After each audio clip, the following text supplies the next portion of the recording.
La crypto évolue mais reste une affaire risquée. Un restaurant de nouilles près de chez moi a escroqué de nombreux clients. Il proposait une carte prépayée où, si vous payez plusieurs centaines de dollars à l'avance, vous bénéficieriez d'une réduction. Plus vous prépayez de dollars, plus la réduction était importante. Par exemple, si vous mettiez 300 dollars, vous pouviez obtenir une carte repas d'une valeur de 350 dollars en nouilles. Cela semble bien après tout. Costco le fait aussi. Mais ce restaurant de nouilles en particulier était géré par des individus douteux. Une fois qu'ils avaient vendu suffisamment de ces cartes prépayées, ils ont fermé boutique et ont disparu. Les clients qui s'attendaient à manger beaucoup de nouilles au cours des prochains mois se sont retrouvés avec des milliers de dollars de pertes. Je raconte cette histoire parce qu'elle me rappelle beaucoup les escroqueries liées aux cryptos, comme les fausses ICO où des personnes se faisaient vendre des pièces fictives et sans valeur en échange de leur Bitcoin ou Ether.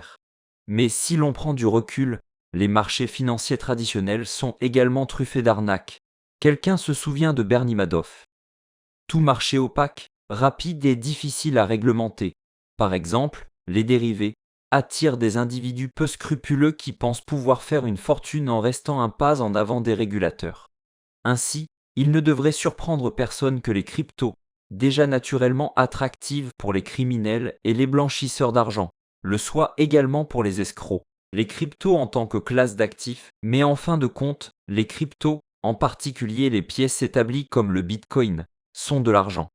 Aussi sceptique que je puisse être, je ne peux nier que des millions de personnes sont payées en crypto et des millions d'autres l'utilisent pour effectuer des transactions et économiser. Et maintenant, elle devient de plus en plus une classe d'actifs pour de grands investisseurs traditionnels. Cela explique en partie la hausse du Bitcoin cette année, à une époque où le dollar, grâce à des taux d'intérêt relatifs plus élevés et une économie forte, était également très fort. En tant que classe d'actifs, le Bitcoin a quelques avantages, de faibles corrélations avec d'autres actifs, des rendements historiques plus élevés au cours des dernières années que l'or. Le Bitcoin est considéré comme un substitut à l'or car ni l'un ni l'autre ne peut être imprimé comme les devises papier, et une offre fixe. Même le risque élevé des cryptos peut être considéré positivement si l'on plisse les yeux. Grâce à sa volatilité substantielle, vous n'avez pas besoin d'investir trop pour qu'elle ait un impact sur le comportement et les rendements de votre portefeuille. Les inconvénients des cryptos, d'un autre côté, la volatilité reste de la volatilité, et tout actif qui peut perdre 80% de sa valeur en quelques semaines sera toujours regardé avec scepticisme par beaucoup.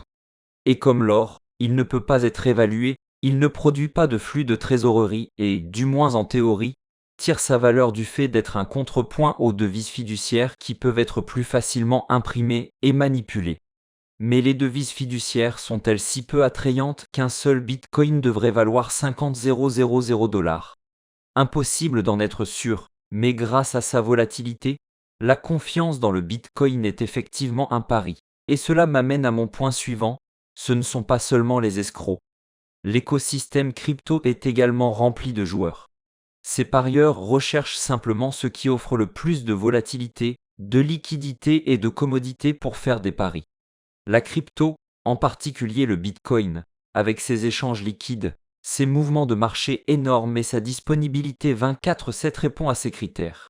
Mais lorsque les joueurs représentent une part importante d'un marché, cela ajoute beaucoup de fragilité financière. Les joueurs utilisent un effet de levier important, ce qui signifie que des incidents même au niveau de la bourse, grâce à une réglementation médiocre et des contrôles des risques, peuvent et vont se produire.